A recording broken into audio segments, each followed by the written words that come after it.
أعوذ بالله من الشيطان الرجيم. بسم الله الرحمن الرحيم.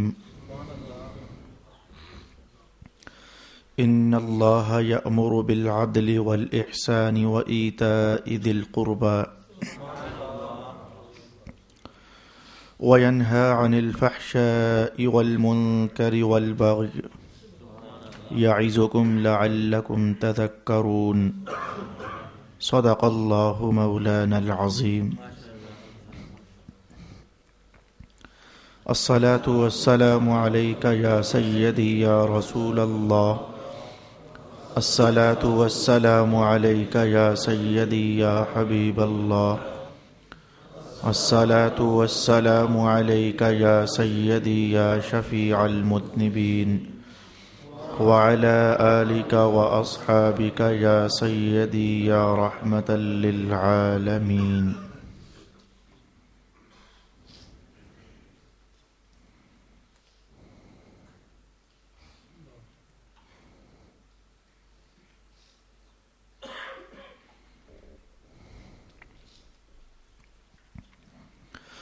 بے شک اللہ حکم دیتا ہے کہ عدل اور احسان کرو اور رشتہ داروں کو دو، اور بے حیائی اور برائی اور سرکشی سے منع فرماتا ہے. وہ تم کو نصیحت فرماتا ہے تاکہ تم نصیحت قبول کرو. صدق اللہ مولانا العظیم. مسلمانان اسلام، قرآن حکیم کی آج کی تلاوت کردہ آیت کریمہ ترجمے کے ساتھ آپ نے سماعت فرما لی ہے. یہ مذہب میں اتنی اہم ترین آیت ہے کہ حضرت عبداللہ ابن مسعود رضی اللہ تعالی عنہ ارشاد فرمایا کرتے تھے کہ مختصر ترین اور جامع ترین کوئی اور آیت قرآن حکیم میں اس جیسی نہیں ہے. بلکہ گزشتہ سبق کے آخری حصے میں یہ بات آئی کہ وَتِبْيَانًا لِكُلِّ شَيْءٍ، پورے قرآن کی شان یہ ہے کہ یہ ہر شے کا روشن بیان ہے. لیکن آج میرے پاس ایک قول ہے حضرت حسن بصری کا رحمۃ اللہ تعالی علیہ.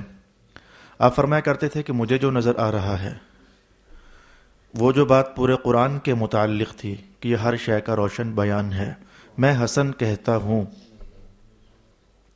کہ اگر پورے قرآن میں صرف ایک آیت ہوتی اور وہ یہ ہوتی جو میں نے آپ کے سامنے تلاوت کی ہے، تو مجھے یہ نظر آ رہا ہے کہ یہ ایک آیت ہی ہر شے کا روشن بیان ہے. یہ دو باتیں میں نے گفتگو شروع کرنے سے قبل اس لیے کہہ دیں کہ آیت تو بہت لمبی ہے جس میں کل 6 باتیں ارشاد فرمائی گئیں. اللہ فرماتا ہے عدل کرو، اللہ فرماتا ہے احسان کرو، اللہ فرماتا ہے کہ رشتہ داروں کو نوازو، اور اگلی 3 باتیں اللہ روکتا ہے فحشاء سے، اللہ روکتا ہے منکرات سے، اور اللہ روکتا ہے سرکشی سے. میں کہتا ہوں کہ آیت تو بہت بڑی ہے، لیکن اس آیت میں جو پہلا لفظ ہے ان اللہ یأمر بالعدل، یہ جو پہلا لفظ ہے، اگر اسی پر آج ہم رک جانا چاہیں اور میں آپ کو تفصیل نہ بتاؤں، صرف عنوان بتاؤں کہ لفظ عدل کو اگر کھولا جائے تو اس میں کتنے عنوان بنتے ہیں، تو آپ یقین جان لیجئے کہ نشست ختم ہو جائے گی عنوان بیان کرتے کرتے. اور یہ کوئی ایسی چیز نہیں ہے کہ اسے ہم صرف خطیبانہ دعویٰ، خطیبانہ قول کہہ کر آگے گزر جائیں. آئیے آج ہم اس کی عملی تصویر دیکھتے ہیں. رسول پاک علیہ السلام کی شان تھی کہ اللہ نے آپ کو جوامع الکلم عطا فرمائی ہے. 2 لفظ لیکن معنی کا رش ہوتا، مطالب کا رش ہوتا، علوم کے تازہ جہان ہوتے. قرآن حکیم بھی میں کہتا ہوں کہ اللہ کا کلام ہے. آخر یہاں ہمارا فہم رسائی نہ کرے تو ایک الگ کہانی ہے، ورنہ یہاں بھی شان کچھ ایسی ہی ہے. آیت ایک ایک ہوتی ہے، لیکن اس ایک ایک آیت میں اپنی زندگی کے خاکوں میں ہر رنگ کا جائزہ لیا جا سکتا ہے.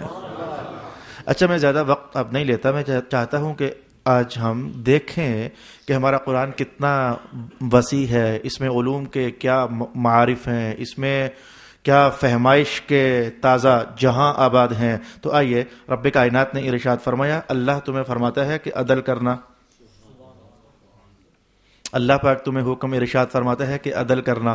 ہم آگے شاید نہیں جا سکیں گے، آج کی نشست میں ہم یہی چیز سمجھیں گے. کیا ہوتا ہے عدل؟ ظلم کی ضد ہے. ایک ہے عدل اور درجے میں برابر اس کے کیا شے آتی ہے؟ ظلم. انصاف اور شے ہے. میں انصاف ہمارا عنوان نہیں، لیکن میں ساتھ جوڑنا اس لیے چاہوں گا تاکہ ہمیں یہ سمجھ آ جائے کہ عدل کیا ہے. یہ میرے پاس پھول پڑے ہوئے ہیں، 2 بندوں میں بانٹنے ہیں. ایک طریقہ یہ ہے کہ میں نصف نصف دونوں کو دے دوں. تو کوئی بھی شے نصف نصف تقسیم کر دی جائے، اسے کہتے ہیں انصاف. نصف سے بنا ہے انصاف. عدل کیا ہے؟ 2 بندوں کے یہ پھول ہیں، دونوں میرے پاس آئیں اور کہیں مولانا ہمیں بانٹ دیں. تو میں آدھے آدھے نہ بانٹوں، بلکہ میں پوچھوں ہاں بھی تم نے کتنے پیسے ڈالے اور اب تم نے کتنے پیسے ڈالے. جتنے پیسے ڈال کر یہ پھول خریدے تو میں ان کو یوں بانٹوں کہ جس کے جتنے بنتے ہیں اتنے دے دوں. ان دونوں باتوں میں فرق ہے. آدھے آدھے دے دوں اور یہ ہے کہ جس کے جتنے بنتے ہیں اتنے دوں. یہ جتنا جس کا بنتا ہے اتنا اسے دینا، یہ معنی ہے لفظ عدل کا. رب کائنات نے ارشاد فرمایا کہ اللہ تمہیں عدل کا حکم ارشاد فرماتا ہے، جس کا جتنا حق بنتا ہے دو. بس جس کا جتنا حق بنتا ہے دو. اللہ تمہیں اس بات کا حکم ارشاد فرماتا ہے. میں گفتگو کہاں سے شروع کروں گا؟ کس مفسر کے کلام سے؟ حضرت شیخ اکبر کے کلام سے، محی الدین ابن عربی رحمت اللہ تعالی علیہ. آپ فرماتے ہیں کہ یہ جو عدل ہے، عدل کا تعلق بندے کے اپنے آپ کے ساتھ بھی ہے. عدل کا تعلق بندے اور لوگوں کے درمیان بھی ہے، اور عدل کا تعلق بندے اور اللہ کے درمیان بھی ہے. بڑے 3 ابواب میں تقسیم فرما دیا حضرت شیخ اکبر نے کہ عدل کی بڑی 3 قسمیں ہوتی ہیں. عدل بندے کا اپنے ساتھ، عدل بندے کا اوروں کے ساتھ، عدل بندے کا اللہ اور بندے کے معاملات میں. یہ عدل کی بڑی 3 اقسام ارشاد ہوئی. جہاں تک معاملہ بندے کا عدل اپنے ساتھ، بھئی عدل کا معنی میں نے بیان کیا. اے بندے، تیرا جو حق بنتا ہے تو اپنے آپ کو تو پہلے دے. آپ سوچتے ہوگے کہ کیا بندے کا اپنے آپ پر بھی کوئی حق بنتا ہے؟ میرا خیال ہے کہ نہیں سمجھ آئے گا جب تک میں رسول پاک علیہ السلام کا بیان ساتھ نہیں جوڑ دوں گا. عنوان نمبر 2 سمجھ آتی ہے کہ بندے کا بندوں کے ساتھ معاملات کے لین دین میں حق ہے. تو رب کائنات نے اس عنوان پر بھی فرمایا جس کا جو حق ہے دو. آپ اس حق سے مت سمجھیے گا صرف پیسوں کے لین دین کا حق ہی ہوتا ہے. میں ابھی آپ کے سامنے مثالیں قائم کروں گا، صرف عنوان قائم کرتے کرتے مثالیں قائم کروں گا کہ ہمیں جاننا چاہیے کہ ہم پر کس کا کیا حق ہے تاکہ ہم اس کو دیں. تو اس کا نام عدل ہو تو جا کر اللہ کا حکم پورا ہو. رب کائنات نے یہی تو فرمایا، عدل کرو، اپنے اوپر بھی عدل کرو، آپس میں بھی عدل کرو، میرے اور اپنے معاملات میں بھی. تو میں یہاں سے شروع کر دیتا ہوں اپنی گفتگو کہ بندے کا عدل اپنے ساتھ بھی ہے. یہ میں کون سی حدیث آپ کے سامنے تلاوت کرنا چاہوں گا؟ کچھ صحابہ، بخاری شریف کی حدیث ہے، کچھ صحابہ رسول پاک صلی اللہ علیہ وآلہ وسلم کے کاشانہ نبوت میں حاضر خدمت ہوئے. حضور رحمت عالم گھر تشریف فرما نہیں تھے. حضرت ام المؤمنین سے سوال کیا کہ آپ ہمیں یہ ارشاد فرمائیں کہ رسول اللہ جب گھر تشریف لاتے ہیں تو کیا کرتے ہیں، آپ کی عبادت کیا ہوتی ہے، تاکہ باہر تو ہم نے آپ کو جو کرتے پایا ہم کرتے ہیں، گھر کے اندر کے عنوانات تو مخفی ہیں، ہم نہیں جانتے، آپ ہمیں ارشاد فرما دیں تاکہ ہم ویسا کریں. حضرت ام المؤمنین نے جو دیکھا تھا بیان کر دیا، اور وہ کچھ دکھنے میں زیادہ نہیں تھا. تو جو صحابہ آئے تقالو، انہوں نے سمجھا کہ جو حضور گھر میں عبادت کرتے ہیں یہ تو بہت کم ہے، اور ساتھ ہی یہ خیال کیا کہ حضور رحمت عالم اگر کم عبادت بھی کریں تو ان کے لائق ہے، محبوب ہیں، ہم کوئی محبوب تو نہیں ہے، ہمیں کچھ اس سے زیادہ کرنی چاہیے. جذبہ مندہ نہیں تھا، ہمیں کچھ عبادت زیادہ کرنی چاہیے، خیال برا نہیں تھا، لیکن آج وہ بات سامنے آنے والی تھی جس کا حکم آج قرآن ارشاد فرما رہا ہے۔ ایک صحابی کہنے لگے بھائی وہ تو محبوب رب العالمین ہے، ہم تو نہیں ہیں۔ اچھا میں جو ہوں میں ساری رات قیام ہی کیا کروں گا، میں بستر پر لیٹا ہی نہیں کروں گا، عبادت عبادت عبادت عبادت اور مسلسل عبادت۔ دوسرے صحابی کہنے لگے کہ اچھا پھر میں یوں کروں گا کہ میں کبھی بھی روزہ چھوڑوں گا ہی نہیں، مسلسل روزے میں رہا کروں گا تاکہ ہماری عبادت زیادہ ہو، قیامت کو ہم حضور سے قریب قریب ہو سکیں، رحمت پا سکیں۔ تیسرے صحابی کہنے لگے اچھا میرا معاملہ یہ ہے کہ میں شادیاں ہی نہیں کروں گا، نہ شادیاں ہوں گی، نہ بچے ہوں گے، نہ بات بڑھے گی، نہ وقت صرف ہوگا، نہ کمائیاں کرنی پڑیں گی، بس چپ کر کے اللہ اللہ کریں گے۔ اب جب یہ تیسرے صحابی کی بات ختم ہوئی تو آواز سنی کہ کوئی کہنے والا کہہ رہا تھا میں نے سن لیا جو تم نے کہا ہے۔ پلٹ کر دیکھا تو مصطفیٰ کریم علیہ السلام کھڑے تھے۔ آپ نے فرمایا کہ اچھا تو نے کہا ہے کہ میں رات بھر قیام کیا کروں گا، سوؤں گا نہیں، تو نے کہا ہے کہ میں ہمیشہ روزے رکھوں گا، اچھا تو نے یہ کہا ہے کہ میں شادیاں نہیں کروں گا۔ اب میں جس جملے کی خاطر یہ حدیث پڑھ رہا تھا میں اب آپ کے سامنے بولنے لگا ہوں۔ رسول پاک علیہ السلام نے فرمایا ان لنفسک علیک حق وان لعینیک علیک حق وان لزوجتک علیک حق، میں کہ تیرا تجھ پر حق ہے کہ آرام پہنچا اپنے آپ کو، عبادت بھی ہو تو رسول اللہ سمجھا رہے ہیں کہ عبادت بھی یوں نہیں کرنی کہ تیرا جسم تھک کر چور ہو جائے، نہیں، تیرا تجھ پر حق ہے، اسے آرام بھی کرا۔ روزہ رکھنا بری بات تو نہیں تھی۔ اچھا ایک جملہ ساتھ اور، میں والی عینیک علیک حق، تیری ان دو آنکھوں کا بھی تو تجھ پر حق ہے نا، اسے آرام کی مہلت دے۔ اچھائی بھی ہو تو رسول اللہ فرماتے ہیں کہ اس میں بھی عدل ہونا چاہیے، آنکھ کو سونا بھی چاہیے، جسم کو آرام بھی ملنا چاہیے۔ ایک جملہ میں ذرا آؤٹ آف عنوان ہو کر کہنے والا ہوں کہ اگر اچھائی میں بھی رسول اللہ چاہتے یہ ہیں کہ نظر کو آرام ملے، جسم کو آرام ملے، ان بیچاروں کا کیا حال ہوگا جو برائی میں ساری ساری رات جاگتے رہتے ہیں۔ یہ اچھائی پر بین لگ رہا ہے، اچھائی پر ان بیچاروں کا کیا حال ہوگا۔ روزہ رکھنا دن کے ٹائم عبادت ہے، اچھائی ہے، تو دن کے ٹائم حضور کا یہ فرمان کہ تیرا تجھ پر حق ہے، اسے روٹی بھی کھلا، ہمیشہ بھوکا نہ رکھ۔ تو اچھائی میں بھی جب بین ہے کہ ہمیشہ ایک حالت نہیں رہنی چاہیے، تو جو بیچارے دن کے وقتوں میں بھی برائی میں آگے سے آگے آگے آگے بڑھتے چلے جا رہے ہیں، آج کے سبق کے آئینے میں انہیں اپنے آپ کی نوک پلک سنوارنی چاہیے، جھانکنا چاہیے اپنے آپ کو کہ ہم کس درجے میں ہیں اسلام کے۔ اچھا پھر رسول پاک علیہ السلام نے فرمایا وَإِنَّ لِزَوْجَتِكَ عَلَيْكَ حق، تیری بیوی کا بھی تجھ پر حق ہے۔ یہ نہیں کہ اب شادی کر لی ہے تو تہجد پر تہجد، نماز پر نماز، مصلی کے ساتھ مصلی، قیام پر قیام، روزے پر روزہ، نہ کچھ کمائے نہ کچھ لائے نہ کچھ کھلائے، غارے ہیں، عبادت ہیں، چلے ہیں، آگے پیچھے جانا ہے وغیرہ وغیرہ وغیرہ، نہیں، تیری بیوی کا تجھ پر حق ہے۔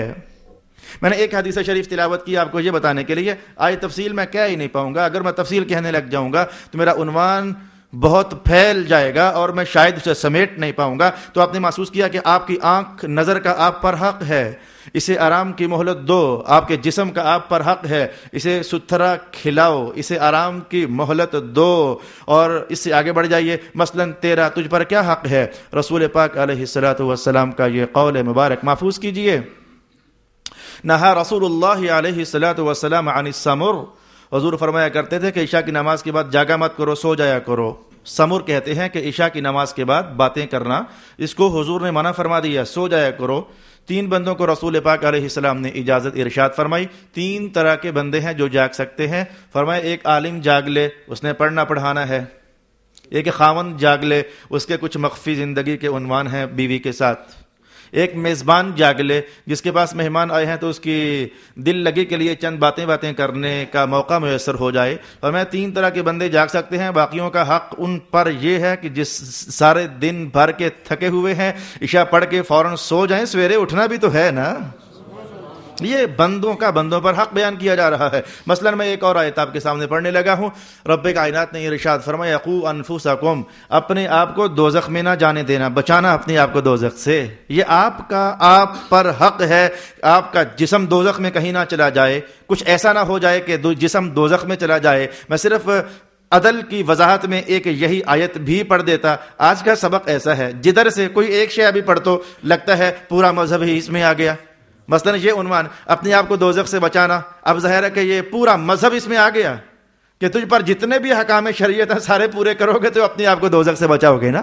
الغرض میں نے پہلے عنوان کو انتہائی اختصار کے ساتھ ایک تصویر کا خاکہ آپ کے سامنے رکھا جس میں رب کائنات نے ارشاد فرمایا اللہ تمہیں عدل کا حکم دیتا ہے اور عدل کا سب سے پہلا تقاضا تمہارا اپنا آپ ہے، تمہارا سراپا ہے. اپنے ساتھ عدل کرو، تمہارا جو حق بنتا ہے اپنے آپ کو پہلے اپنا حق تو دو. یاد رکھنا میرے بھائی، اپنے عدل نہ کرنا ظلم ہوتا ہے. میں نے پہلے عرض کیا عدل تو عدل ہے، عدل نہ کرنا ظلم ہوتا ہے. قرآن حکیم نے کہا ہے کچھ لوگ ہیں جو اپنے آپ پر ظلم کرتے ہیں جبکہ وہ اپنا حق اپنے آپ کو ادا نہیں کرتے ہیں. یہ قرآن حکیم کا بیان ہے. وَلَكِنَّ النَّاسَ أَنفُسَهُمْ يَظْلِمُونَ، اور لوگ لیکن اپنے ہی اوپر ظلم کر لیتے ہیں. آئیے میں عنوان کی دوسرے پہلو کی طرف جانا چاہوں گا. ہم میں سے ہر ایک کا دوسرے پر کوئی نہ کوئی حق چڑھا ہوا ہے. تو رب کائنات نے فرمایا اللہ تمہیں عدل کا حکم ارشاد فرماتا ہے آپس میں عدل سے رہنا. تفصیلی معنی کیا ہوگا؟ آپس میں جس کا جو حق بنتا ہے اسے دینا. اب یہ کتنے عنوان بنتے ہیں میں گن ہی نہیں پاؤں گا. میں چند ایک اشارات آپ کی خدمت میں بیان کر دیتا ہوں اور ایک ایک حدیث بطور مقصد کی وضاحت کے آپ کے سامنے بیان کر دیتا ہوں. مثلاً آپس میں ہم جو رہتے ہیں تو سب سے پہلے ہمارا سب سے کلوز رشتہ کیا ہے؟ مثلاً گھر میں ہم بیوی کے ساتھ رہتے ہیں یا پھر ہم والدین کے ساتھ رہتے ہیں. گھر سے باہر نکلیں گے تو پھر پڑوسی آ جائیں گے، اور باہر نکلیں گے دکاندار آ جائیں گے، اور آگے پیچھے پھیلیں گے پھر دوست احباب ہوں گے، اور آگے پیچھے پھیلیں گے رشتہ دار بن جائیں گے. تو ہم سب کی ایک ایک حدیث پڑھ کر آگے گزرتے ہیں کہ ہم جانیں کہ ہم میں سے ہر شخص حقوق کے بوجھ تلے دبا ہوا ہے. وہ کامیاب نہیں ہوگا جب تک وہ اپنے اوپر لدے ہوئے تمام حقوق جن کے ہیں ان کو ادا نہیں کر دیتا. مثلا بیوی کے متعلق سن لیجئے رسول پاک صلی اللہ علیہ وآلہ وسلم نے ایک ہی جملے میں پھر سمندر فرمایا کہ خیرکم خیرکم لأہلہ، تم میں سے بہترین شخص وہ ہے جو اپنی بیوی کے ساتھ بہترین ہے. مارنا، خرچہ پانی پورا نہ دینا، لباس میں اس کا خیال نہ رکھنا، اخراجات میں ڈنڈی مارنا، یہ سب ظلم ہے اور ان سب کا خیال رکھنا یہ عدل ہے. اور رب کائنات یہی تو فرما رہا ہے عدل کرنا، آپس میں جس کا جو بنتا ہے دینا. میں ایک ہی حدیث کہہ پاؤں گا، آگے بڑھ جانا چاہیے. تمہارے والدین ہیں تو کیا اتنا کافی نہیں ہے؟ والدین کے سلسلے میں میں انتہائی حدیث لے آؤں، کیا اتنا کافی نہیں ہے کہ رسول پاک علیہ الصلوۃ والسلام نے ارشاد فرمایا کہ والدین اگر تم پر ظلم بھی کریں تم نے پھر بھی ادب کا پہلو نہیں ہاتھ سے جانے دینا. ظلم بھی کریں تم نے پھر بھی ان کے ساتھ ادب سے احترام سے پیش آنا ہے. رب ہو کر کے تو ہمیں سمجھا رہا تھا کہ دیکھو اپنے والدین کے لیے ہمیشہ دعا کرنا اور دعا کے کلمات بھی سکھائے. رب ارحمہما کما ربیانی صغیرا، یہ دعا بھی کلمات بھی سکھائے. رسول پاک علیہ السلام نے اہمیت کو اٹھا کر کے یہاں رکھ دیا کہ تمہیں پتہ ہی نہ چلے پھر بھی ہر دن میں تم 20 بار کہتے ہو رب اجعلنی مقیم الصلاۃ ولوالدی وللمؤمنین یوم یقوم الحساب. پتہ ہی نہیں ہوتا ہمیں، لیکن ہم اپنے والدین کے لیے دعا کر رہے ہوتے ہیں اس لیے کہ میرے حضور نے اس دعا کو نماز کا جو حصہ بنا دیا ہے نا، یہ نماز کا حصہ بنانا بڑی دور کی آواز ہے کہ جو جہاں بھی ہے والدین کا تم پر بڑا حق ہے، حتیٰ کہ اس حق کو نماز کا حصہ بنا دیا گیا. دعا مانگو ان کے لیے. آگے بڑھ جانا چاہیں گے. میں اولاد کے سلسلے میں کہنا چاہوں گا کہ اب جب میں یہ کہہ رہا ہوں کہ اولاد کا ہم پر حق ہے تو میں اس سوچ میں پڑ گیا کہ میں کون سی حدیث پاک بتاؤں. 80 حدیثیں اس وقت نگاہوں میں گردش کر رہی ہیں جو میں نے گجرخان میں مختلف مساجد میں بطور درس حدیث کے بتائیں. 80 حدیثیں کہ باپو ماؤں بچوں کو پالنا کیسے ہے. میں انشاءاللہ العزیز کی موقع ہاتھ میں لگ گیا تو ممکن ہے کہ اسی ممبر پر بیٹھ کر کوئی نشست بناؤں اور یہ 80 کے لگ بھگ حقوق آپ کو بتاؤں، لیکن میں کم از کم اس حدیث پر اکتفا کروں گا. یہ حدیث بھی اپنے مقام پر کھولو گے تو پورا شہر ہوگی. مثلا رسول پاک علیہ السلام نے فرمایا کہ بچوں کا حق اے والدین تم پر یہ ہے کیا، ادبوا اولادکم، اپنی اولادوں کو 3 باتیں تو سکھا دینا کم از کم. کہنے کو 3 ہے، جب میں کہوں گا تو بچے گا پیچھے کچھ بھی نہیں. کہنے کو 3 ہے تو میں 3 باتیں اپنے بچوں کو سکھا دینا. میرے حضور ارشاد ہو جائے تو میں حب نبیکم، پہلا کام تو یہ سکھانا کہ اپنے نبی کی محبت سکھانا. دوسرا کام یہ سکھانا کہ اپنے نبی کے آل کی محبت سکھانا. اور تیسرا کام یہ بتانا کہ انہیں قرآن حکیم سکھا دینا. پڑھا دینے کی بات نہیں ہے، سکھا دینا. سکھانا علم سے تعلق رکھتا ہے. جب میں نے کہا کہ جب تیسری بات میں نے کہی تو پیچھے بچائی کچھ نہیں. جب قرآن سیکھ لیا تو سارا کچھ اس میں آ گیا کہ تو والدین کے اوپر بچوں کا بھی تو حق ہے. میں چاہوں گا ذرا آگے بڑھ جائیے. صرف اشارے کرتے کرتے آج ہم دوڑ لگا رہے ہیں. مثلا پڑوسی کے بارے میں رسول پاک علیہ السلام نے حق قائم فرما دیا. ایسا عجیب و شان حق کہ میں نے بعض جگہوں پر بتایا تو لوگوں نے مارے تعجب کے یہ اعتراض کر دیا کہ یہ کیا، مارے تعجب کے انہوں نے اعتراض کر دیا. مثلا رسول پاک علیہ السلام نے ارشاد فرمایا کہ پڑوسی کو ستانا نہیں ہے، اگر وہ ستائے تو تم نے آگے سے صبر کرنا ہے. اب یہ کیسا عنوان ٹھہرا؟ تم نے اسے چھیڑنا نہیں، اور اگر وہ تمہیں چھیڑے تم نے آگے سے صبر کرنا ہے. شرارت کا جواب شرارت کے ساتھ نہیں دینا ہے. اب یہ حق پڑوسیوں کا رسول پاک صلی اللہ علیہ وآلہ وسلم نے. تو وہ صاحب کہنے لگے دونوں طرف سے ہم ہی پھنسیں. میں نے کہا جی نہیں، ہم نہیں پھنسیں. رسول اللہ کا تابعدار پھنسا نہیں کرتا ہے. رسول اللہ کی تابعداری بندے کو پھنساتی نہیں ہے. بس ذرا یہ ہے کہ صبر کرنا پڑتا ہے، اپنی شخصیت کو دبانا پڑتا ہے. ان قریب یہ بادلوں والے دن جب چھٹ جاتے ہیں نا تو اللہ کی رحمت کا سویرا جب طلوع ہوتا ہے تو بندے کو پھر بڑی یاد آتی ہے، مدینے والے آقا آپ پر لاکھوں سلام، آپ کے تابعداری نے مجھے اللہ کے نور کے جلوے عطا فرما دیے ہیں. آگے بڑھ جائیے. رسول پاک صلی اللہ علیہ وآلہ وسلم نے مسلمانوں کے حقوق بیان کرتے کرتے ارشاد فرما دیا کہ اگر تم میں سے کوئی شخص فوت ہو جائے تو دوسرے کو چاہیے کہ اس کے جنازے میں شریک ہو جائے. جب جائے گا جنازہ پڑھ کر پلٹے گا، صرف جنازہ پڑھ کر پلٹے گا تو اس کے نامہ اعمال میں احد پہاڑ جتنا اجر لکھا جا چکا ہوگا. آگے بڑھ جائیے. اگر کوئی شخص بیمار ہو جائے، بھئی میں بات کر رہا تھا، میں عنوان بار بار دہراؤں گا. رب کائنات نے فرمایا کہ اللہ تمہیں عدل کا حکم دیتا ہے، یعنی اللہ تمہیں حکم دیتا ہے جس کا جو حق بنتا ہے اسے ادا کر دیا جائے. تو بیمار کے بارے میں رسول پاک علیہ الصلوۃ والسلام کا یہ قول مبارک کافی ہے. فرمایا کہ جب کوئی شخص بیمار ہو جائے اور کوئی دوسرا اس کی بیمار پرسی کرنے کے لیے گھر سے نکل پڑے تو ابھی راستے میں ہے تو حقوین تک یعنی کولوں تک نیچے والا دھڑ اس کا میں کہ غمسته الرحمہ الی حقویہ، یہ کولوں تک وہ اللہ کی رحمت میں ڈوب جاتا ہے. اور جب وہاں پہنچ جاتا ہے تو پاؤں کی تلی سے لے کر سر کے بالوں کی چوٹی تک فرمایا کہ سارے کا سارا اللہ کی رحمت میں ڈوب جاتا ہے. او کما قال النبی صلی اللہ علیہ وآلہ وسلم. میں درمیان میں کر کے ایک ایسا اشارہ کرنا چاہوں گا کہ کم از کم اگر میرے سامنے 500 بندہ ہے تو یہ 500 تو اس کو محفوظ کرے.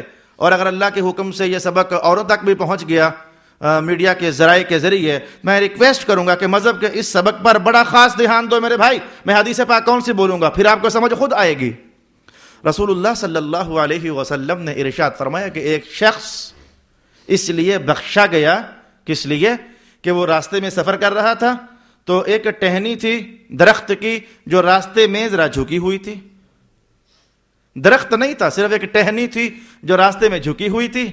تو اس نے وہ شاخ ہٹا دی کاٹ کر، یا جیسے بھی اس نے وہ شاخ ہٹا دی تاکہ مسلمانوں کا راستہ صاف ہو جائے. تو رسول پاک علیہ السلام نے فرمایا کہ اللہ کو اس کی یہ ادا کہ مسلمانوں کا راستہ تکلیف سے صاف ہو جائے، اس کی یہ ادا پسند لگی. رب کائنات نے معاف فرما دیا، اسے بخشش عطا فرما دی. دور حاضر میں بہت بھیانک مسئلہ ہے ٹریفک کا. اگر ایک شاخ کی تکلیف دور کرو، صرف شاخ کتنے کو تکلیف دیتی ہے، ایک شاخ کی تکلیف دور کرو صرف، تو حضور کا بیان جنت نتیجہ سامنے کیا. تو میں کہوں گا جن کو اللہ نے گاڑیاں دی، جن کو اللہ نے موٹر سائیکل دی ہے، یا جنہیں اللہ نے چھوٹی یا بڑی جس طرح کی بھی سواری کنوینس دی، تو اس پر اوروں کا حق ہے کہ وہ پارکنگ یوں نہ کرے. میرے بھائی پارکنگ یوں نہ کرے کہ اور مسلمان ستائے جائیں. کبھی اوروں کا خیال کیا کرو. راہ چلتے مسافروں میں کئی زبردست ایمرجنسی میں ہوتے ہیں. تم سمجھو گے غلط پارکنگ ہٹا کر گاڑی کو صحیح پارکنگ میں لگا کر تم نے صرف راستہ ہی صاف نہیں کیا، تم نے وہ ایمرجنسی والے مسلمانوں کو ان کی منزل تک پہنچنے کا موقع فراہم کیا. یہ چھوٹی نیکی نہ رہی، یہ بہت بڑی نیکی ہو گئی ہے. جہاں مرضی گاڑی کھڑی کر دینا. اور پھر اگر کوئی آگے سے جلال میں آ کر کہہ دے بھائی تو یہ خیال نہیں ہے، آگے سے پھر لڑ پڑنا. یہ مسلمانوں کی سوچ کی پستی ہو چکی ہے، زوال ہو چکا ہے، اور مذہب سے دوری کا نتیجہ ہو چکا ہے، اور علم کے نہ ہونے کا یہ نتیجہ ہے، اور رسول اللہ علیہ السلام کی نور باتوں سے آگاہی نہ ہونے کا یہ نتیجہ ہے۔ اگر یہ بات دلوں میں اتر جائے تو ہر شخص یہ سوچے کہ میری وجہ سے اگر میں نے سلام بھی کرنا ہے تو سڑک کے درمیان میں کھڑے ہو کر کیوں؟ کسی سے کوئی بات کرنی بھی ہے تو گاڑی درمیان میں روک کر کیوں؟ تھوڑا سا خود آگے ہو جاؤ یا گاڑی سائڈ پر لگا لو، کھل کر باتیں کرو۔ تمہاری وجہ سے کتنے مسلمانوں کا جنازے فوت ہو جاتے ہیں لوگوں کے لیٹ۔ چونکہ میں خود اس پریشانی میں ہوں، میں نہیں بتاؤں گا کون میرے ساتھ ایسا کرتا ہے، لیکن جنازے لیٹ ہو جاتے ہیں۔ جہاں میں نے وعدہ دیا ہوتا ہے وعدے پر پہنچ نہیں پاتا۔ اگرچہ بہت کم ایسا ہوا، اللہ نے میری مدد فرمائی، بگائی گاڑی جیسے تیسے بھی، اللہ پہنچ جاؤں وعدے پر، لیکن میں کہوں گا کہ بھائی رب کائنات نے فرمایا اللہ تمہیں عدل کا حکم دیتا ہے، اللہ تمہیں سکھاتا ہے عدل، جس کا جو حق بنتا ہے اسے دے دو۔ راستہ تمہارا نہیں ہے، یہ سب مسلمانوں کا راستہ ہے، اور تمہاری وجہ سے کسی کا راستہ تنگ نہیں ہونا چاہیے۔ یہ سبق میں نے رک کر کے آمدن اس پر 2-3-4 منٹ استعمال کیے ہیں، تاکہ جہاں تک میرے مسلمان بھائیوں آپ تک یہ پیغام پہنچی، آپ کو جاننا چاہیے کہ مسلمانوں کا راستہ یہ بہت بڑا حق ہے، بہت بڑا حق ہے، اور اس کو بلاک نہ کرنا۔ اب کچھ مثالیں ایسی ہیں، مجھے کہتے ہوئے بھائی آپ بھی آتی ہے، کچھ ڈیلیوری کیس بھی تو ایسے ہیں نا جو آخر آپ میڈیا میں پڑھتے ہو، سنتے ہو، وہ راستے ہی میں وہ اللہ کا حکم پورا ہو گیا، وہ ہماری کوئی غلطی تھی تبھی تو ایسا ہو گیا۔ صلی اللہ علیہ حبیبہ محمد وآلہ وسلم۔ مجھے کچھ آگے بڑھ جانا ہے۔ ہم پھر معاشرے میں ہوتے ہیں تو لین دین کرتے ہیں، تجارت کرتے ہیں، تو لین دین میں، تجارت کے اصولوں میں رسول پاک علیہ السلام نے ارشاد فرمایا کہ جس کا جو حق بنتا ہے اس کو دینا۔ قرآن حکیم نے کہا جو عدل ہے عدل، جس کا جو حق ہے اسے دے دینا۔ مثلاً کیا اس میں بہت ساری معلومات ہیں۔ رسول پاک علیہ السلام نے یہ جملہ ارشاد فرما دیا، فرمایا جو نیک تاجر ہوگا قیامت والے دن وہ صدیقین کی صفوں میں کھڑا کر دیا جائے گا۔ کیا یہ کم بات ہے؟ نیک تاجر، بھئی اگلی بات واضح ہے، نیک وہی ہوگا جو لوگوں کے ساتھ پروفٹ میں غبن فاحش نہیں کرے گا۔ نیک تاجر وہی ہوگا جو لوگوں کے ساتھ جھوٹی قسمیں نہیں اٹھائے گا۔ نیک تاجر وہ ہوگا جو سادہ لو انسانوں کو دیکھ کر لوٹ نہیں لے گا۔ نیک تاجر وہ ہوگا جو اپنا مال بیچنے کے لیے جھوٹ نہیں بولے گا۔ تو یہ عدل ہے، یہ عدل ہے، معاشرتی عدل۔ اگر یہ جو آج میں سبق چلا رہا ہوں، اگر ہم سب اس پر خود عمل پیرا ہونے لگ جائیں تو یہ عدالتوں والے عدل کی ضرورت ہی نہ رہے، کیونکہ کوئی کیس ادھر جانا ہی نہیں ہے۔ کوئی کیس ادھر پہنچے گا تو وہ فیصلہ کریں گے نا، کوئی کیس ادھر جائے گا ہی نہیں، ہمارا معاشرہ خود ہی سلجھ جائے گا۔ میں کہوں گا کہ میرے بھائی کوئی اور سلجھے نہ یا نہ سلجھے، کم از کم تم قرآن کی صحبت میں آنے والے ہو، تم تو سلجھو نا، تم اپنے اوپر تو لاگو کرو نا کہ اے میرے اللہ تعالیٰ آج ہم نے جو پیغام سنا ہے ہماری وجہ سے کسی کو کوئی تکلیف ہو جائے، ہم کم از کم ایسا نہیں کریں گے، یا ہم کم از کم ایسا نہیں اپنے ساتھ ہونے دیں گے۔ دیکھیں یہ کم از کم یہ ذاتی عہد کرنا یہ تو ہماری ذمہ داری بن سکتی ہے نا۔ میں آگے بڑھ جانا چاہوں گا۔ قرضوں کے لین دین میں، پیسوں کے لین دین میں اتنی مندی حالت ہو چکی ہے، اگر میں یہ کہوں تو کم ہے کہ انسانی کرداروں کا کیچڑ مچ چکا ہے۔ یہ لفظ کم ہے، پیسے لے لینا اور پھر نہ دینا، پیسے لے لینا اور پھر نہ دینا۔ رسول پاک علیہ السلام کا کلام محسوس کر لیجئے، مطل الغنی ظلم، بندے کے پاس پیسے ہیں پھر بھی نہیں دے رہا، ٹال مٹولا کر رہا ہے، اللہ کے ہاں لکھ دیا گیا ہے یہ تو ظالم ہے، اور ظالم کا انجام پھر قرآن نے کئی بار بول دیا ہے۔ یوم یقول الظالمون، وہ 13ویں سپارے کی آیت میں نے آپ کو بتائی ہوئی ہے۔ ظالم طبقہ بروز قیامت کہے گا پھر اے اللہ ہمیں ایک بار دنیا میں بھیج دے، ہم تیرے محبوب کی تابع داری کر کے پھر واپس آنا چاہتے ہیں، لیکن رب کائنات نے فرمایا کہ اب وہ وقت ختم ہو چکا ہے، آنے کے بعد پھر جاتا کوئی نہیں ہے۔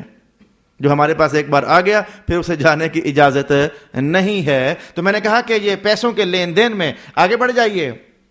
بعض اوقات آپ اپنی غلط شرافت کی بنیاد پر ہنگامہ کھڑا کر چکتے ہو، وہ ہنگامہ آپ ہی کے خلاف ہوتا ہے۔ کیا ہنگامہ؟ مثلاً آپ میں سے دو بھائی آپس میں قرض کا لین دین کرنے لگے ہیں، رسول اللہ نے یہاں بھی عدل ارشاد فرمایا ہے۔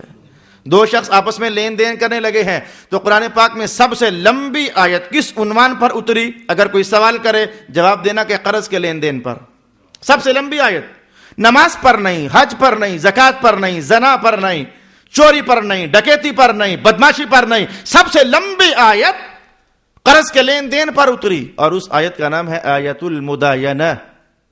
30 سپارے میں ہے، سب سے لمبی آیت، اور اس میں سب سے اہم پوائنٹ جو بیان ہوا ہے وہ یہ ہے جب لین دین کرو تو الی اجل مسمی، ایک وقت مقرر کیا کرو. بھائی پیسے لے رہے ہو، واپس کب کرو گے؟ یہ چیز طے کیا کرو، اور اگر ہو سکے تو اسے لکھ لیا کرو، اگر ہو سکے تو 2 گواہ بھی قائم کر لیا کرو، تاکہ تم دونوں کے پاس وہ وثیقہ محفوظ ہو جائے. لیکن اس موقع پر آپ، میں نے کہا، غلط شرافت، غلط محبت، غلط بھائی چارے کا رنگ آپ ڈال دیتے ہو اور بعد میں فتنوں کا شکار ہو جاتے ہو. یعنی یہ کہتے ہو وہ جی کوئی بے اعتباری ہے، وہ یار دے دیں گے نا، کوئی بے اعتباری ہے، اور آپ بھی شرم سے ہاں یار کوئی بے اعتباری ہے، اکٹھے ہی رہتے ہیں نا. تو یہ بے اعتباری ہے، کوئی اس طرح کا جملہ بول کر لین دین کر لیا، اور اس کے بعد پھر جب 40 چکر لگتے ہیں کہ بھائی میرے پیسے دے دو، بھائی مہربانی کرو میرے پیسے دے دو، اور یار دے دیں گے، کہیں بھاگے جا رہے ہیں. بھائی بھاگے جانے کا سوال نہیں ہے، ہم نے یہ کب کہا کہ تم بھاگے جا رہے ہو؟ ہم تو یہ کہہ رہے ہیں کہ قرض واپس کرو، ہم نے یہ نہیں کہا کہ بھاگے جا رہے ہو. پھر یہ غلط ملت سلط تلت جملے، اعوذ باللہ من الشیطان الرجیم. میں کہنا چاہوں گا کہ اسی عنوان کو اگر میں یوں کہہ دوں تو کہاں بھاگو گے؟ رسول پاک علیہ السلام نے فرمایا کہ غریب انسان، میں محمد کی نظر میں مفلس کنگال انسان کون ہے؟ حضور فرمائیں کون ہے؟ فرمایا کہ جو قیامت والا دن آئے گا تو بہت ساری عبادت لے کر آئے گا، لیکن اس نے کسی کو گالی دی، کسی کی چغلی کی، کسی کی غیبت کی، کسی کا حق دبایا، پیسہ دبایا. تو فرمایا کہ جو نیکیاں لے کر آیا تھا، عدل قیامت والا دن یوں قائم ہوگا، اس کی نیکیاں اٹھا کر اسے دے دی جائیں گی جس کا حق اس نے مارا ہوا تھا، جس کو گالی دی ہوئی تھی، جس کی غیبت کی ہوئی تھی. عبادت لایا، بہت تقسیم ہو گئی اوروں میں. فرمایا کہ یہ میری نظر میں یہ غریب آدمی ہے، مفلس آدمی ہے بیچارہ. شرمناک عنوان ہے. یا تو ہو نہ پیسے تو میں کہوں گا کہ پھر بھی چلو بندہ مہلت مانگ لیتا ہے. میں اس پر بھی ایک حدیث عرض کر دیتا ہوں، وہ بھی من جملہ حقوق میں سے ہے، میں انشاءاللہ اس کے بعد وہی عنوان بیان کروں گا. اگر تو ہو نہ تو بندہ مہلت مانگ لیتا ہے. مہلت بھی حقوق میں سے ایک حق ہے، لیکن ہونے کے باوجود آئیں بائیں دائیں شائیں کرتے رہنا. اگر اسی حالت میں تیری موت واقع ہو گئی تو صرف ایک ہی بندہ ہے جس کے بارے میں حضور نے فرمایا میں اس کا جنازہ نہیں پڑھتا. صرف ایک جرم والے کے متعلق فرمایا ہے میں اس کا جنازہ نہیں پڑھتا. میں کہہ دیتا ہوں بندہ فوت ہو گیا، حضور نے صرف یہ پوچھا کسی کا اس پر کوئی قرضہ تو نہیں ہے؟ کہا حضور ہے. فرمایا میں جنازہ نہیں پڑھتا، تم خود ہی پڑھ لو. ایک صحابی نے کہا حضور میں دے دوں گا. فرمایا لاؤ پھر میں پڑھ دیتا ہوں. صرف اس عنوان پر حضور کا یہ جملہ محفوظ ہے، اس عنوان پر نہیں. ہاں بھائی اس نے کوئی نمازیں تو نہیں چھوڑی ہوئی، اگر چھوڑی ہیں تو میں نماز نہیں پڑھتا جنازے کی، اگر نہیں چھوڑی پھر پڑھ لیتا ہوں. ہاں بھائی اس نے کوئی روزے تو نہیں چھوڑے ہوئے، اس نے کوئی زنا تو نہیں کیا ہوا، اس نے کچھ ایسا ویسا تو نہیں کیا ہوا. کسی اور جرم پر حضور نے آواز نہیں اٹھائی. اگر اٹھائی ہے تو صرف اس بات پر، اس پر کسی کا قرضہ تو نہیں ہے. اگر قرضہ ہے تو میں اس کا جنازہ نہیں پڑھتا. اس نے کہا حضور میں ادا کروں گا. فرمایا اب میں پڑھ دیتا ہوں. اس قدر اہم ترین عنوان ہے. آئیے میں آگے بڑھ جانا چاہوں گا. ٹھیک ہے لین دین ہو گیا لیکن گنجائش نہیں بن سک رہی تو میں کہوں گا 1 آدھ 2 بار اسے مہلت دے دینا، یہ بھی حقوق میں سے ایک حق ہے. اس پر حدیث میں کہہ دیتا ہوں. کتاب البیوع کی یہ حدیث ہے، مرقات میں جلد نمبر 5 میں یہ پڑھی جا سکتی ہے. رسول پاک علیہ السلام نے فرمایا کہ گزشتہ زمانوں میں ایک شخص فوت ہونے لگا. فرشتہ آ گیا اور آ کر پوچھتا کہ کوئی نیک کام ہے؟ کہا کہ نہیں ہے. فرشتے نے کہا دیکھ لے شاید کوئی نظر آ جائے.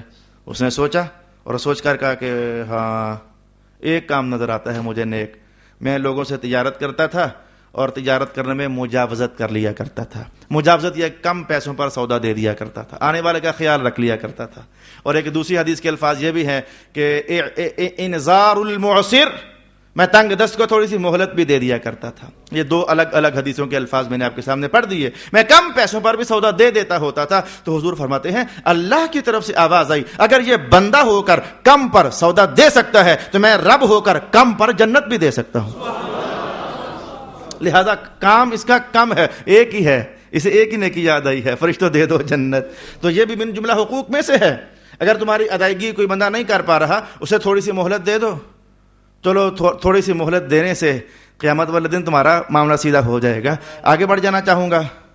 رسول پاک علیہ السلام نے یہ بھی تو حق ہی ارشاد فرمایا ہے، مثلا من لم یرحم صغیرنا ولم یوقر کبیرنا فلیس منا، جو شخص چھوٹوں پر شفقت نہیں کرتا، بڑوں کا ادب نہیں کرتا، اس کا ہمارے ساتھ کیا تعلق ہے؟ رسول اللہ علیہ الصلوۃ والسلام نے صاف صاف یہ حق ارشاد فرما دیا، جو چھوٹوں سے شفقت سے پیش نہیں آتا، بڑوں کا ادب نہیں کرتا، اس کا ہمارے ساتھ کیا تعلق ہے؟ فلیس منا، ہمارے ساتھ کوئی تعلق اس کا نہیں ہے۔ ایسے ہی رشوت کے متعلق حضور کا یہ کلام مبارک، رشوت سے تو ہمارا معاشرہ اس وقت کالا ہوا پڑا ہے، میں کہ الراشی والمرتشی کلاہما فی النار، یہ رشوت دینے والا اور لینے والا۔ اور آج کے الفاظ میں نے یہ بھی پڑھے، الرائشو، ایک ہے الراشی، ایک ہے الرائش۔ رائش کیا ہوتا ہے؟ یہ رشوت کے لینے اور دینے میں جو درمیان میں ایک تیسرا بندہ ڈلتا ہے، میں مکمکا کروا دیتا ہوں، تو پھر وہ پیسے ادھر سے لیتا ہے، کچھ خود رکھتا ہے، کچھ آگے دے دیتا ہے، اسے رائش کہتے ہیں۔ میں یہ رائش بھی اور یہ راشی بھی اور یہ مرتشی بھی، یہ سارے دوزخ میں ہیں۔ تو آپ محسوس کیا کہ لفظ عدل ابھی صرف عنوانات آپ کے سامنے کھول رہا ہے۔ تجارت کا چیپٹر کھولو گے 2500 مسائل وہاں نکلیں گے، پڑوسیوں کے حقوق کا چیپٹر کھولو گے وہاں مسائل نکلیں گے، جنازے کا عنوان کھولو گے وہاں مسائل ہوں گے، بیمار پرسی کا عنوان کھولو گے وہاں مسائل ہوں گے، والدین کے حقوق کا عنوان کھولو گے وہاں پھر مسائل ہوں گے، بچوں کے حقوق کا عنوان کھولو گے وہاں پھر مسائل ہوں گے۔ ابھی آج صرف لفظ عدل میں جو عنوانات بن سکتے ہیں اس کا ایک بھاگتے ہوئے مختصر سا جائزہ ہم لے رہے تھے۔ ارشاد گرامی ہوا، ان اللہ یامر بالعدل، بے شک اللہ عدل کا حکم ارشاد فرماتا ہے، جس کا جو بنتا ہے دینا۔ اللہ اکبر! دیکھنے والوں کی نظر کہاں تک پہنچی؟ انہوں نے کہا اللہ تو نے ہمیں تو فرما دیا عدل کرنا، لیکن مولا ہم تجھ سے التجا کرتے ہیں تو ہمارے بارے میں عدل نہ کرنا۔ کہا ہے کہنے والوں نے، ابھی کہتا ہوں کس نے کہا ہے، مولا ہمارے بارے میں عدل نہ کرنا، جس کا جو بنتا ہے اس کا دینا۔ مولا اگر تو نے ہمارے معاملے میں عدل کیا تو ہمارا کچھ بنتا ہی نہیں ہے، میرے مولا ہمارا بنتا ہی نہیں ہے کچھ تیرے ہاں۔ حدیث کے الفاظ مجھے کون سے یاد پڑے ہیں؟ رسول پاک علیہ السلام نے فرمایا کہ قیامت والے دن اللہ تعالیٰ بندے کے اوپر جو نعمتیں تھیں ان میں سے سب سے چھوٹی نعمت کو کہے گا، جو تیری قیمت بن سکتی ہے اس کی نیکیوں سے لے لے۔ سب سے چھوٹی نعمت آگے بڑھ کر کے ساری نیکیوں کو لپیٹ لے گی اور کہے گی مولا یہ ہے میری قیمت، تو ہم نے زندگی بھر جو کیا وہ ایک نعمت کی قیمت بھی نہیں ہے۔ اور نعمتوں کا حال یہ ہے، قرآن کہہ رہا ہے وَإِن تَعُدُّوا نِعْمَةَ اللَّهِ لَا تُحْصُوهَا، اللہ نے جو نعمتیں دے دی ہیں تم گننا چاہو گن ہی نہیں سکتے ہو۔ تو ہمارا بنتا ہی کیا ہے ادھر کہ ہم کہیں مولا عدل کرنا؟ عارف رومی کشمیر بول پڑے نا یہ کہتے ہوئے، عدل کرے تھے تھر تھر کھمبن اونچیا شانہ والے، فضل کرے تھے بخشے جاون میں جائے منہ کالے۔ ہمیں عدل کا حکم ہے لیکن ہم اللہ سے عدل کا کوئی سوچ بھی نہیں سکتے۔ مولا عدل نہیں، ہمارے ساتھ مہربانیوں والا سلوک کرنا، ہمارے ساتھ فضلوں والا سلوک کرنا۔ ہم عدل کی اہل ہی نہیں ہے مولا، ہم عدل کی اہل ہی نہیں ہے۔ اس لیے رسول اہل سنت والجماعت کا مسئلہ عقیدہ مشترک مجمع علیہ بالاتفاق، حیرت میں ڈوب جاؤ گے۔ انہوں نے فرمایا کہ جنت عملوں سے تو نہیں ہے، جنت اللہ کے فضلوں سے ہے۔ وہ مانا یہ نہیں تھا کہ عمل کرنے نہیں ہے، مطلب یہ تھا کہ تمہارے عملوں میں وہ جان ہی کہاں ہے کہ جو جنت کی قیمت بن سکے، مانا یہ تھا۔ اور اگر وہ اچھے ہو بھی گئے وہ تو ایک نعمت کا بدلہ نہیں بن سک رہے۔ تو اہل سنت کا متفق علیہ نظریہ ہے کہ جنت اللہ کے فضلوں سے ہے، عملوں سے تو ہے ہی نہیں ہے۔ وہ عمل تو زندگی بھر بھی کرتے رہے تو ایک نعمت کا شکریہ ادا نہیں ہو سک رہا ہے۔ ان اللہ یامر بالعدل، بے شک اللہ تعالیٰ عدل کا حکم ارشاد فرماتا ہے۔ مجھے ایسے لگ رہا ہے کہ مجھے تھوڑا سا اور کہنا چاہیے، گنجائش باقی ہے، کچھ عنوانات اور باقی ہیں، مجھے کچھ ڈیٹیل سے چند کلمات مزید کہنے ہیں۔ اگر میں یہاں چھوڑ کر احسان پر پہنچ جاؤں گا تو وہ بڑے اہم عنوان ہیں، وہ درمیان میں رہ جائیں گے۔ میں انشاءاللہ العزیز اگلی نشست میں یہی عنوان آگے بڑھاؤں گا۔ اللہ عدل کا حکم دیتا ہے اور عدل پر میں کچھ کلام کروں گا اور پھر اس کے بعد آگے بڑھ جاؤں گا احسان پر، اور پھر بتاؤں گا عدل کیا ہوتا ہے اور احسان کیا ہوتا ہے، عدل میں اور احسان میں کیا فرق ہوتا ہے۔ پھر انشاءاللہ ہم تیسرے سبق کی طرف بڑھ جائیں گے۔ وآخر دعوانا ان الحمد للہ رب العالمین۔